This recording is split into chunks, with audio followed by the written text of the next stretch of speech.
What's up YouTube? It is Toy Adventures here again with another figure review. And today we're taking a look at something extra special. Today we're taking a look at the Sdcc exclusive Convention Crasher Bull T-Rex. So, this is supposedly the Hammond Collection's attempt at a Bull T-Rex. We'll get into a lot of that once we have the figure in hand. But for now, let's just focus on the packaging, because we have a lot to say about this. The packaging is extremely nice, as it's been for all of the other convention exclusives in the Hammond Collection line. They've just been stellar upon stellar upon stellar, and this one is no different. This one's kind of trying to mimic the look of an old 90s rugged TV. With the breaking news, the Tyrannosaurus is loose in San Diego, with a really nice shot from the Lost World of the Tyrannosaur roaring out at the city. Very cool. Up here it says the Lost World Jurassic Park 1000 volts. Kind of a random sticker to have on here, considering that's more of a first movie thing with the fence, and there was no fences in Sorna, so I don't know why there's that sticker there. Kind of seems a little odd. Then you have the nice Welcome to San Diego sticker. Here on the back, it looks like the back of a TV with a really nice large embossed logo for the Lost World Jurassic Park with some cable detailing just to keep it the TV aesthetic. Here on the side, Mattel Creations and a really nice little engine logo right there. Very cool packaging here. One of the best in my opinion, and I'm biased, I will admit. I'm a huge Lost World fan. I do find it more enjoyable personally than the first movie, just by a little bit, because I just love that jungle, the two T-Rexes, the hunter aesthetic, you know, just dinosaurs in their own environment. It's just so much more appealing to me, but that's just my opinion. Anyway, let's go ahead and remove the faux packaging. Just like this. And slide it out, and here we have the actual box where we have the Rex and the Rex. So I'll get into that in a bit, but yes, you do get the kind of inflatable costume T-Rex. It's become a meme as of a few years, and you get the full T-Rex, the when fans ruled the earth as opposed to when dinosaurs ruled the earth that we got with the Raptor and Hammond set. This is, I'm assuming, is supposed to represent the convention center building with the Rex crashing through it, hence the name Convention Crasher. So really nice. You do get this nice little Lost World logo right there with the two enter signs. So it does look like a building. The other side just says the Lost World again, kind of a stairway leading out, a little cracks and weathering detail on this. Here in the back you get a nice little image of all these people running away in absolute terror, including the guy with the dinosaur costume. These look vaguely AI generated, but also not. It's just strange, but they do kind of hit the uncanny valley when you really like look at some of these guys. Like the faces are not all the way there, but they're not wrong entirely. So there's probably some AI generating going on in there. Here on this side, please call a 911 immediately if you encounter a large lizard. Well, good thing there's no large lizards here, just a large, terrifying bird. Come on, Mattel, come on. That's a rookie mistake. Anyway, that's pretty much it for the packaging. I guess also taking a look at the inner, packaging. It's a really nice kind of rendition of a convention ground. You have the Jurassic Park gate right here in the corner, and people trying to run away in fear and terror as the Tyrannosaur crashes through into the convention. So, that's it for the packaging. Let's go ahead and open this up and see what we get. Dun, dun, dun, dun. So, here is everything you get in the box. Obviously this banner, which kind of goes wherever you want. You actually want to tie that up. You get the little guy, this little tiny mini version of the actual set. It's just a little plastic bubble with the paperback. There's no actual physical dinosaur in there. That would have been pretty cool. But it is a really nice recreation of the box. You get our mini dino here, which we're going to take a look at first because I have the least to say about him. But that doesn't mean I don't have anything to say at all, because I really love this addition to the set. And I gotta be honest, this was 50% of the reason I needed this set. This is just such a goofy, fun figure that is perfect for a convention exclusive. Something you don't need, but you probably want because it's just cool. It's, you know, obviously paying homage to those classic inflatable T-Rex costumes that came out when the Jurassic World came out and became a huge meme. So really nice to see it get, you know, a tribute paid to it in figure form in the, you know, main Jurassic Park dinosaur toy line. And it's really nice looking. It's not perfect to the actual costume. It is a little almost cartoonized. Not a perfect one-to-one. I'll go ahead and show you a picture of what a real inflatable costume looks like. This one is a good enough estimation. It really doesn't need to be that accurate for what it is. It's just a goofy little fun addition. And I think it does a great job at that. It's actually made, we're going to take off the backpack here because that is a separate accessory. It's actually made of this rubbery, soft material that is mainly hollow. One thing I kind of wish you could do was, instead of it having the swappable face gimmick, which is just done via a little peg, I wish you could actually have like a spot open up and you could put figures in here. I know that might sacrifice some of the articulation, but man, that would have been so fun to have any 1/118 scale figure you want be able to wear this as a real costume. That would have been awesome. As it said, this is still nice. It's not really articulated in the main body here. It's just one big rubber piece. And the arms do have articulation. They have the rotation and hinge that you'd see in a typical Mattel figure, which is interesting because this is supposed to be Hammond collection, but you know, you don't really need wrist articulation in a dude with a dinosaur costume, you know what I mean? So pretty simple articulation in the arms, just a rotation and hinge at the elbow and hinge out there. There's the face falling out. The faces don't stay in very well because of the really soft and pliable rubber material this is made out of. That's kind of an issue. The legs here can rotate not quite 360 degrees because of the leg here, but they can go pretty nice out. Then you do have the hinge and rotation here at the knee. Hinging about there. Come out there. Same thing with the ankle here. Pretty nice movement there as well. So this guy is not crazy poseable. We're just gonna go ahead and put in the other head. I'll show you here. It seems to be just kind of like this guy in a beanie. Just slot that right in there. I'd suggest pushing it in pretty deep because it's not going to stay in very well. And there you go, your dinosaur guy in a costume. There's really not that much else to it. Here's how it compares to the Rex itself. And trust me, we're going to get into the Rex. I have a lot to say about this. But first, we're just going to get onto the other less notable accessories. So this was really nice. Then he gets his little backpack, which is supposed to mimic the bag you get at the SDCC convention. Sdcc, I believe. Yeah. 2025. It's particularly large in the strap department because it's meant to fit him. So if you try to put this on a regular figure, it's going to look like a hobo. And then you get this little insert, which is just meant to represent like boxes and toys and autographs and posters and books and whatnot you get at the convention. So just stuff to fill out the bag. And then, of course, well, I already covered it, but you can also put the extra toy in the bag too. Like he also picked up himself a toy Bull Rex before.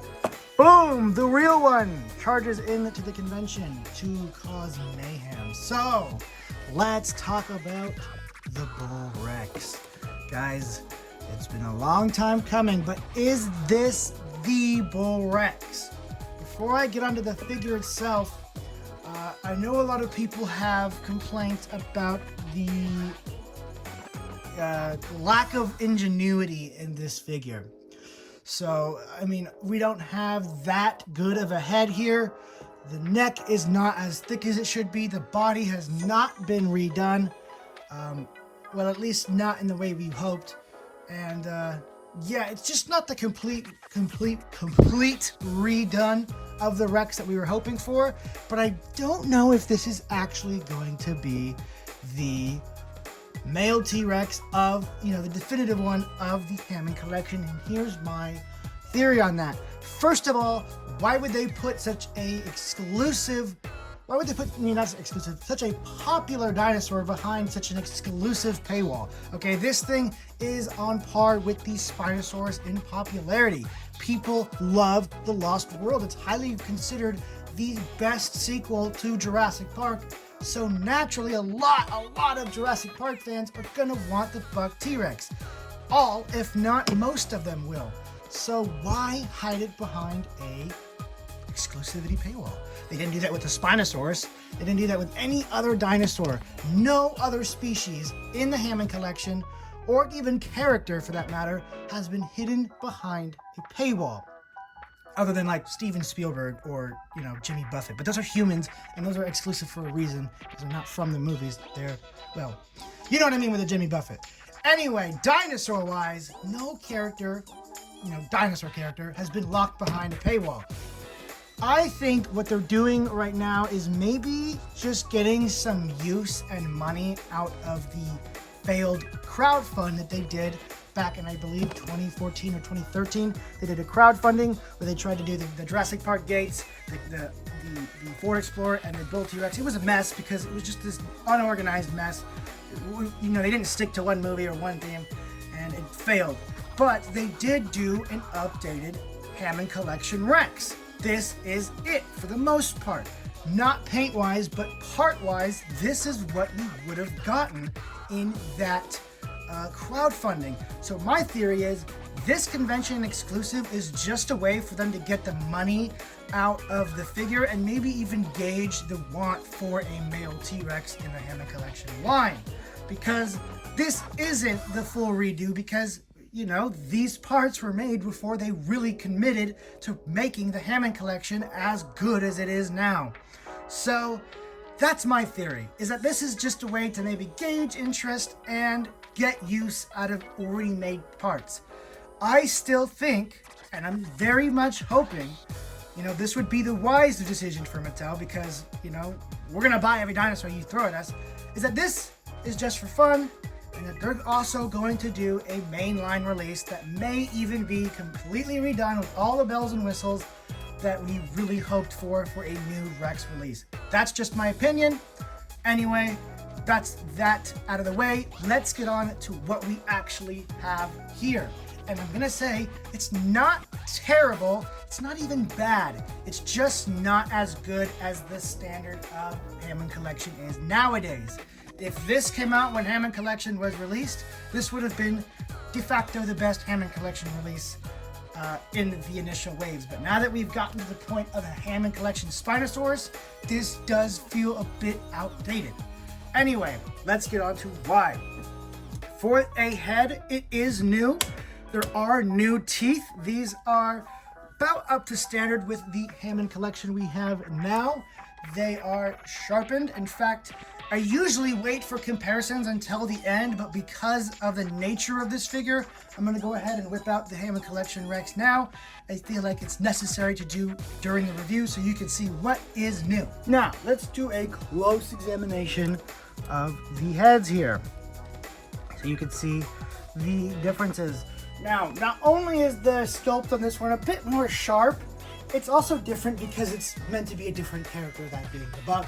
And the buck has a fundamentally altered skull shape. It is not the same as Rexy, so there are going to be, you know, quite a bit of differences. But I just think there's not quite enough, and we'll definitely see that once we compare this one to the Marco Makes head, which is a near perfect recreation of the Buck Rex head.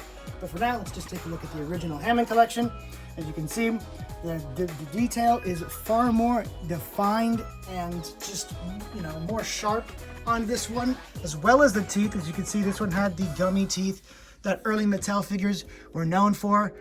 They were separate parts, but not to the extent that these new teeth are, which these actually look like T-Rex teeth. They represent the teeth that we saw in the movie. You can also see the boxier jaw here is represented, whereas Rexy does not have as, you know, square of a jaw. It's a bit more rounded here, where the Rex actually goes down to like a right angle.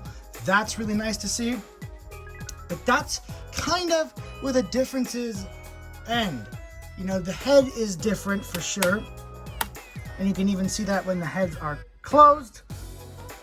But the neck, which is super iconic on the Bull Rex for being very bulky and thick, it's just not there. They didn't change it from the original release, which is a big bummer. Another thing they didn't change is the main body. It still has this almost bowling pin shape. I always say Mattel Rexes are shaped like bowling pins before the, mainly before the Epic Roar, and they were all bowling pin shaped. And this one has it less, but still there to some degree, where it's like thick, thick, thick, and then it just gets really narrow, where it should be bulky, bulky, bulky, a bulky neck, the head. But that's not what they did with the original Rex, so a lot of the mass that should be there is not there. And this mid joint, well, very well intentioned, and I really wish they would bring back, but better engineered. It's just not engineered well on this one, and after a while, it will lead to drooping. This one doesn't droop as much, only because I haven't messed with it as much. As soon as I got my customs, this one was kind of abandoned, so it hasn't been posed as much, but as you can see, even in the state it's in, it doesn't like to hold its pose up, so that's why for the most part, especially in the Giganotosaurus and the Spino, they've abandoned a mid-body joint entirely just for the sake of the stability of the figure. And that's kind of what a lot of people wanted with this one as well.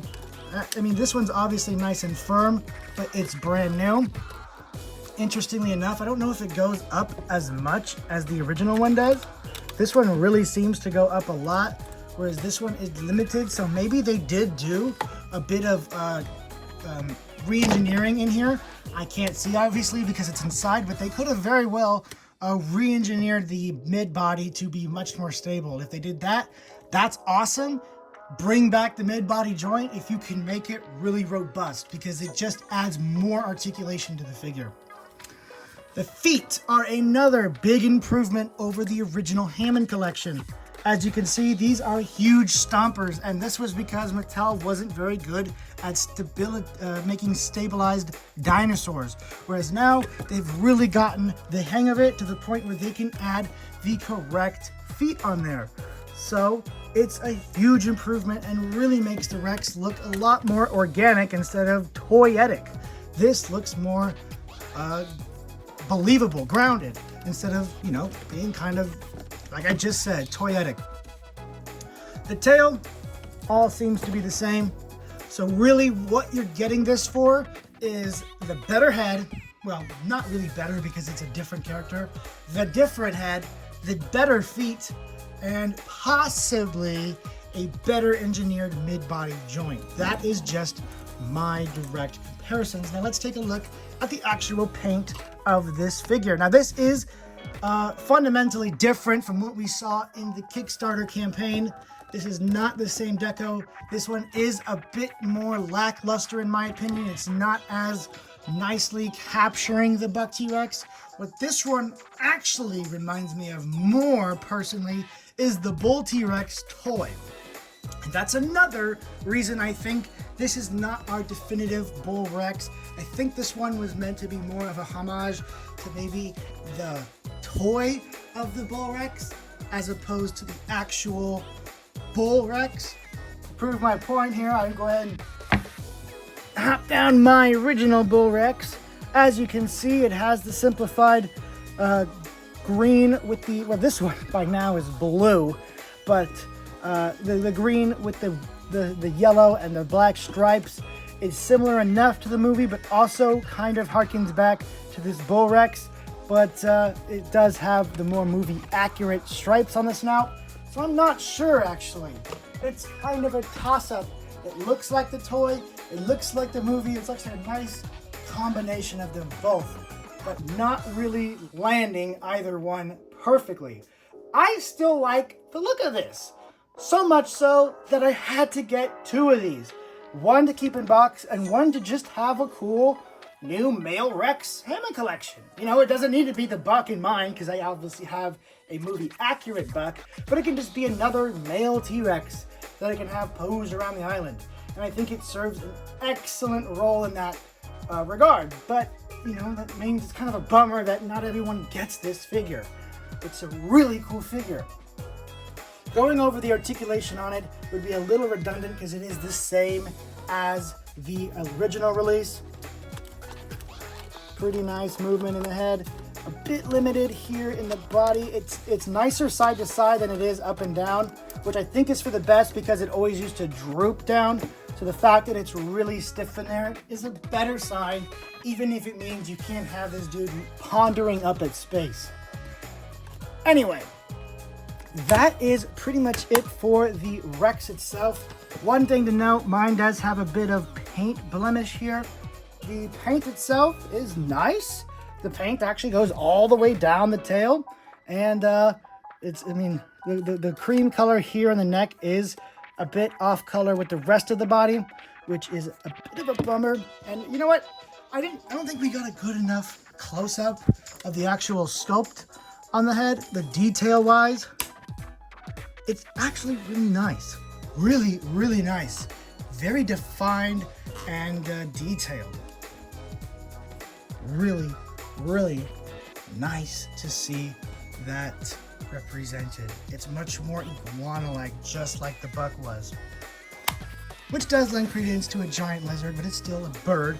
You have all the buck's scars, which is awesome to see. I love that they have those details. The eye is okay. Always gonna be a little hard. There we go. Pretty good. Mine's just dirty. Yeah, I think the eye is also a big improvement too. Because this one does not come up as well, it seems. Yeah, now. Look, you can see that one from all the way over there. This one is already fading. So the eye is also a huge improvement over the old Rex. But I guess that also includes into the head, and the head is an overall improvement, so there you go. So, this is an improvement over what we got. Definitely, without a doubt, it has key improvements that can be pointed out over the original, but it's still not up to par with what we would have expected for a Hammond Collection release. Although that profile or portrait is quite nice, but not perfect. Anyway, my opinion stand that this is not quite our definitive Buck Rex, and it's just a fun side project to make a bit more money off of already manufactured and tooled parts. That's just my game theory. Now let's take a look at what the Buck Rex head should look like. Movie accuracy versus whatever Mattel did here. The head's shape on this one is much better. The snout is much more rounded at the top. It's much more rounded shaped coming back here, while also having that very thick, bulky jaw that this one has, but not to quite the right shape. The neck is very thick with that iguana gizzard. It just looks right. Upon further inspection, the neck is actually a newly molded piece. You can see all the individual detailing in there that is just not present on this Rex. So it is a new neck, and it does have a bit more bulk to it, just a tiny bit, but not to the extent of like a gizzard that the actual movie has. So it is a new thicker neck, but not to the extent we wanted. Now obviously this one is an original Hammond Rex, so it still has all the flaws that the original does, just with the improved head and neck. So that is why I think they still have something up their sleeve. But while this may not, I'm not saying I know anything, I'm just saying it might not be the definitive Buck Rex for the mainline Hammond collection. Also, it never said True FX, and that seems to be their new subline, so that's what I'm also thinking. There might just be a mainline True FX Buck T-Rex in the future. And if there is, this one is not made obsolete, because if it can't be the Buck, I think it still makes a great job being the Bull. You'll still have a place for it in your display, because I doubt they're ever going to make the poor loser Bull from JP3. So if we ever do get a Hammond Collection Buck, this one fills the role of your Bull. I mean, just look at that right there. Does that not scream JP3? Does that not bring you back right now? I mean, damn, that's perfect. That looks perfect, because the Bull in JP3 was a bit brighter anyway. He was a bit more saturated than the Buck was, and this one is a lot more bright than the original Buck is anyway. So I think this one, if not the Buck, does a great job at being your improvised Bull JP3 Bull Rex. Anyway, guys, that's pretty much it for my review. Thank you all so much for watching. Catch me on the next toy movie this week. Other than that, I'm not really sure of any future reviews. We've kind of done most of them, so I guess I'll keep you guys updated. Anyway, this has been Toy Adventures, signing out. Oh, wait, I almost forgot to give this set an overall rating. An overall rating, but it's an exclusive, so I have to factor that in.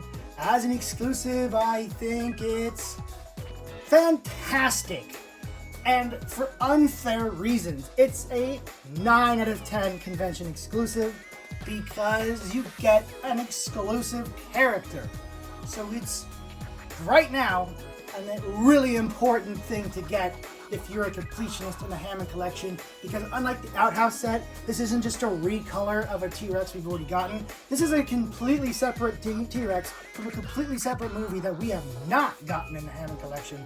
So as it stands, this is the only way to get this dinosaur. So a convention exclusive that comes with an exclusive dinosaur from the movie and a completely new mold for a inflatable dinosaur toy. I think that is fantastic, as opposed to a guy surrounded by dimorphodons with tequila, or a guy in a shaving cream capsule. This is something special on the level that the Outhouse was. But I think, you know what?